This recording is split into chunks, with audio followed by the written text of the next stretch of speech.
तो चलिए, आज हम एक बेहद दिलचस्प विश्लेषण करने वाले हैं। हम गहराई से समझेंगे आधुनिक और पारंपरिक हॉरर के पीछे के असली विज्ञान को। हम उन खौफनाक कहानियों की तह तक जाने वाले हैं जहां सुरक्षा का हमारा हर भ्रम बस पल भर में टूट जाता है।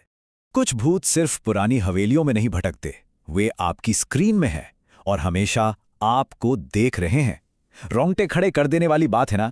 हम हमेशा डर को पुरानी जर्जर इमारतों से जोड़कर देखते हैं, लेकिन ये कहानियां एक बिल्कुल ही नए और अनदेखे खतरे की तरफ इशारा करती हैं।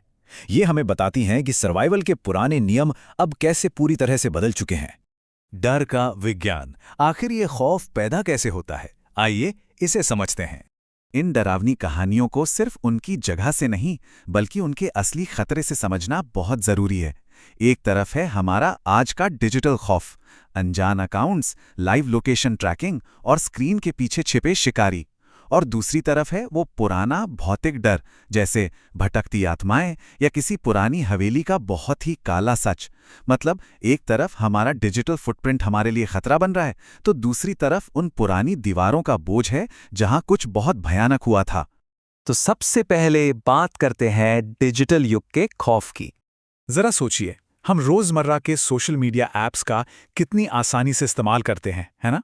लेकिन यही ऐप्स जब अदृश्य शिकारियों का हथियार बन जाएं तो वैनिश मोड पर हमारा ये अंधा भरोसा कि कोई डिजिटल सुराख नहीं बचेगा, स्नैप मैप पर अपनी सटीक लोकेशन शेयर कर देना या फिर रेस्टोरेंट से रियल टाइम अपडेट देना, ये सारे फीचर्स हमें जोड़ने के लिए बने थे। लेकिन हैरानी की बात यह है कि यही फीचर्स लोगों को सीधा खतरे के मुंह में धकेल रहे हैं। डिजिटल दुनिया में हमारी ये जरा सी लापरवाही सच में कितनी भारी पड़ सकती है, ये इसका एक जीता जागता उदाहरण है।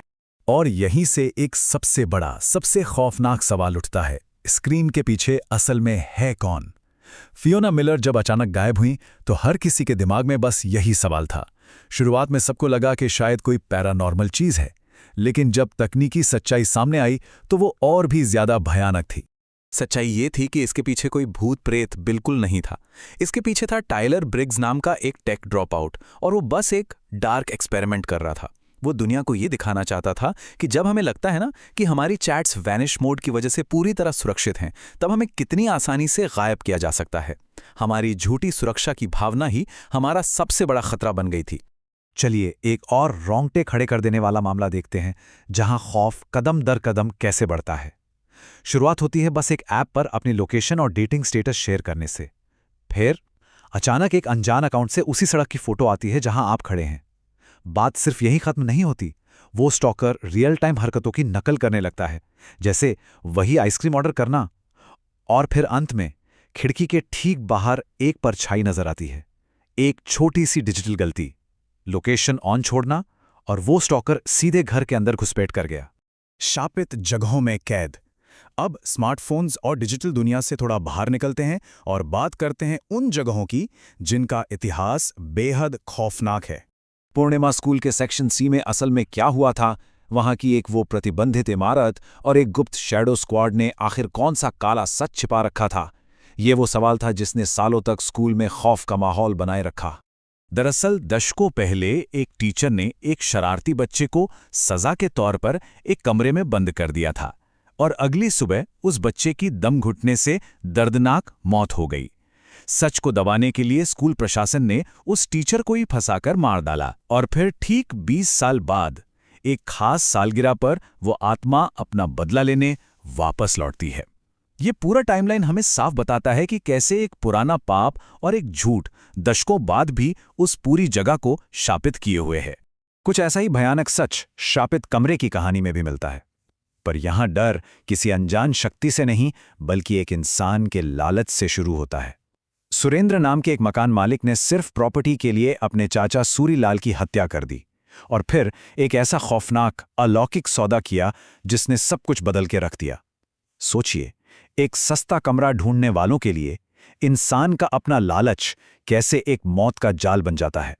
11, जी हां, ये वो चौंकाने वाली संख्या है। 11 रूहें जिनकी मांग सूरीलाल की प्रतिशोधी आत्मा ने शक्ति के बदले में की थी। इस एक सौदे ने उस मामूली से किराए के कमरे को एक शिकारगाह में बदल दिया, जहां आने वाला हर नया किराएदार सिर्फ और सिर्फ एक बलि का बकरा था। और जब ऐसे अलौकिक खतरे सामने हों तो बचाव कैसे होता है? एक घटना में एक बहरूपिया आत्मा बिल्कुल धुन्नू नाम के एक दोस्त का रूप लेकर आ गई। और उसका पर्दाफाश कैसे हुआ? सिर्फ एक पवित्र हनुमान चालीसा से। हनुमान चालीसा सुनते ही उसकी जो हिंसक प्रतिक्रिया हुई, उससे सारी सच्चाई सामने आ गई। ये देखना वाकई बहुत दिलचस्प है कि जब मॉडर्न दुनिया के सारे रास्ते बंद हो जाते हैं, तब हमारे पुराने पारंपरिक आध्यात्मिक उपाय ही ऐसे खतरों के खिलाफ एक अल्टीमेट लाइट डिटेक्टर बन जाते हैं। अंधेरे से मिली सीख। तो आखिर इन सारी कहानियों को एक साथ जोड़ने पर क्या समझ आता है? इन घटनाओं के मूल में कुछ बहुत ही स्पष्ट चेतावनियां छिपी हैं। कभी भी ये मत मानिए कि आपके डिलीट किए गए संदेश हमेशा के लिए गायब हो गए हैं। अपनी लाइव लोकेशन हमेशा प्राइवेट रखें। और हाँ, अगर स्थानीय बुजुर्ग किसी शापित जगह से दूर रहने की चेतावनी देते हैं तो उसे कभी हल्के में ना लें। रात में किसी अनजान आहट पर दरवाज़ा खोलना या किसी खाली निषिद्ध जगह की तहकीकात करना सीधा खतरे को बुलावा देना है। बुनियादी नियमों को लापरवाही से तोड़ना ही इन कहानियों में खौफ का सबसे बड़ा कारण बना। ये पूरी चर्चा हमें सुरक्षा के भ्रम और खतरे की सच्चाई के बीच का एक बहुत बड़ा फर्क समझाती है। बंद दरवाजे, ऐप्स का वैनिश मोड या कोई सस्ता सा रेंटल एग्रीमेंट, ये सब हमें महफूज होने का सिर्फ एक झूठा एहसास देते हैं, जबकि असलियत में कैमरे के पीछे बैठे हैकर्स या पुरानी नींव से बंधी आत्माएं हमेशा ताक में रहती हैं। ये इस बात की एक बहुत ही सख्त याद दिलाता है कि हमारी सुरक्षा की भावना असल में कितनी नाजुक है। तो इन सब बातों के बाद सोचने के लिए एक बहुत ही अहम सवाल जहन में आता है, क्या असली राक्षस आज भी उन पुरानी हवेलियों के अंधेरे में छिपे हैं, या फिर वो पहले से ही हमारी जेबों में मौजूद हमारे फोन्स में घर कर चुके हैं? आधुनिक दुनिया में असल खतरा कहाँ से है? हमारी आज की ये चर्चा यहीं खत्म होती है, लेकिन ये सवाल यकीनन काफ़ी समय तक हमारे दिमाग में गूंजता रहेगा।